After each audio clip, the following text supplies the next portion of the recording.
베드로 후서 하면 떠오르는 것은 사도 베드로의 유언적인 메시지입니다.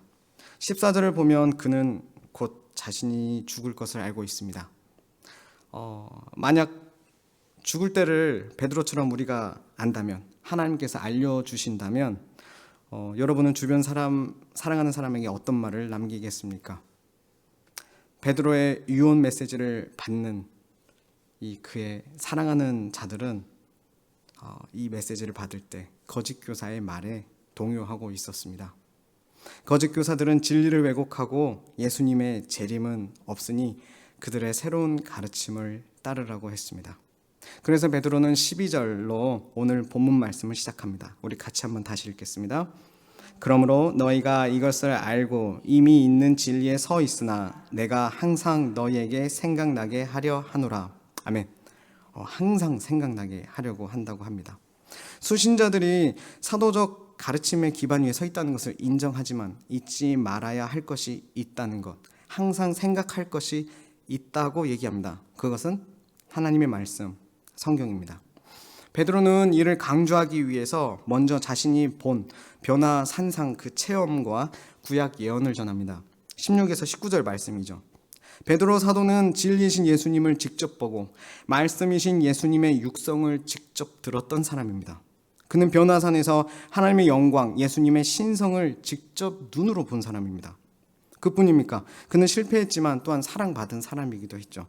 부활 후에 다시 찾아오신, 죽었다고 생각했지만 정말 다시 말씀대로 사셔서 다시 찾아오신 예수님께서 차려주신 밥을 먹은 사람입니다. 공생의 기간 동안 예수님과 한솥밥을 먹은 말 그대로 예수님의 식구인 것이죠.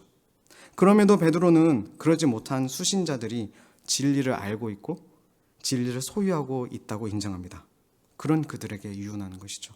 저희도 예수님과 같이 밥을 먹거나 만난 적도 없고 뵌 적도 없습니다. 우리도 동일합니다. 그런 우리에게 말씀을 생각하라. 어떻게? 항상 생각하라. 또한 이걸 다른 말로 하면 기억하라, 주의하라고 전하는 것이죠. 19절 말씀입니다. 같이 읽겠습니다. 19절 말씀 시작. 또 우리에게는 더 확실한 예언이 있어 어두운 데를 비추는 등불과 같으니 날이 새어 샛별이 너희 마음에 떠오르기까지 너희가 이것을 주의하는 것이 옳으니라. 아멘. 예수님이 다시 오시지 않을 거라는 거짓 교사들의 말에 휘둘리지 말고 주신 말씀을 붙들라는 것으로 짧게 이야기할 수 있습니다. 17, 18절에서 지극히 큰 영광을 보고 하나님의 음성을 들은 베드로가 무엇을 말하는 걸까요? 직접 본 것보다 더 확실한 예언, 하나님의 말씀을 잊지 말고 계속 생각하라는 것입니다. 좀 전에 불렀던 찬송처럼 항상 듣던 말씀을 또 들으라는 것입니다. 밝히 알아듣게 또 듣기를 원하며 기억하기를 원한다는 것입니다. 거기에 대한 가사에는 이런 전제가 있었죠. 자꾸 잊어버리니까, 자꾸 우리는 망각하니까 말이죠. 여기에 베드로는 개인적 경험보다 기록된 예언의 말씀을 더 앞세우는 것이죠.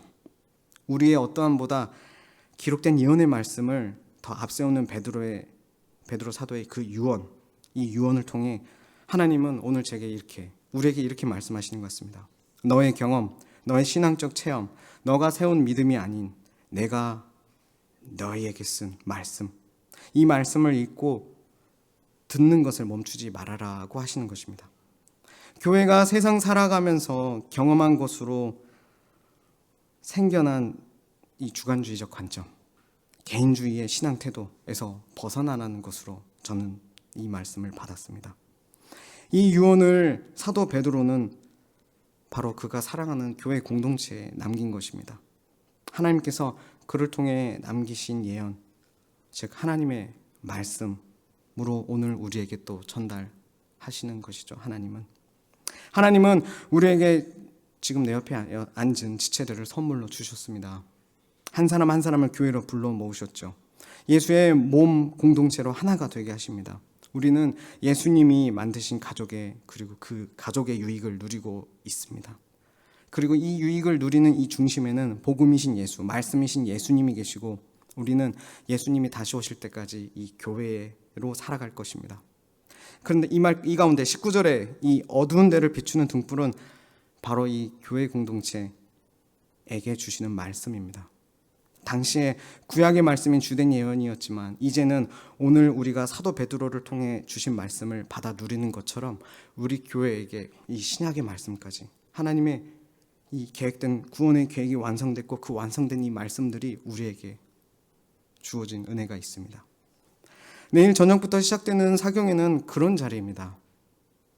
하나님께서 베풀어 주시는 말씀의 잔치인 것이죠. 우리 영혼의 배를 하나님께서 내려주신 양식으로 채우지 않으면 배고픈 대로 우리는 세상의 것들을 주워 먹게 됩니다.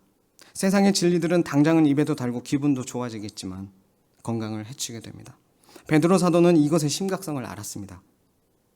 하나님의 진리가 아닌 거짓 복음과 진리를 채우다가 거짓 교사들이 이야기 나누는 말하는 그런 변형된 진리, 변형된 복음, 이것을 복음이 아닌 것이죠. 다른 복음을 먹다가 아프게 되고 병들어 죽게 될 것이 뻔한 것을 보게 된 것입니다. 이 때문에 그는 자신의 육체적 죽음과 비교할 수 없는 영적 죽음 앞에 놓인 자들에게 편지한 것입니다. 자신이 사랑하는 자들이 말씀을 기억하고 주의하여 계속 생각할 것을 당부한 것이죠. 박용준 목사님도 이런 심정으로 말씀을 준비하고 계십니다. 배고픈 우리를 위해 특식을 준비하고 계시는 것이죠. 우리도 기도로 준비하길 원합니다. 또 잘 차려진 특식 밥상으로 모여 함께 식사하자고 오늘 식구들을 서로 권면하길 원합니다. 베드로는 먼저 누가 이 말씀을 생각할지 먼저 지금 말해놓고 이제는 어떻게 생각할지를 이 다음에서 이야기하고 있습니다. 남은 20, 21절 말씀 다시 읽겠습니다. 우리 20, 21절 한꺼번에 같이 읽습니다. 먼저 알 것은 성경의 모든 예언은 사사로이 풀 것이 아니니 예언은 언제든지 사람의 뜻으로 낸 것이 아니요 오직 성령의 감동하심을 받은 사람들이 하나님께 받아 말한 것임이라. 아멘. 먼저 알 것은 이라고 말하면서 우리가 말씀을 어떻게 먹어야 하는지 알려주십니다. 어떻게 말씀을 기억하고 주의해야 할지 생각해야 할지 알려주신 것이죠. 말씀을 생각할 때 우리가 가져야 할 태도입니다. 20절에 사사로이, 이 말은 즉 주관적 해석으로 읽지 말라는 것입니다. 말씀을 생각할 때, 말씀을 읽을 때, 말씀을 먹을 때 주관적 해석을 하지 말라는 것입니다. 이는 내 개인적인, 이 말은 무슨 말이냐면 내 개인적인 생각과 이익을 따라 먹지 말라는 것입니다.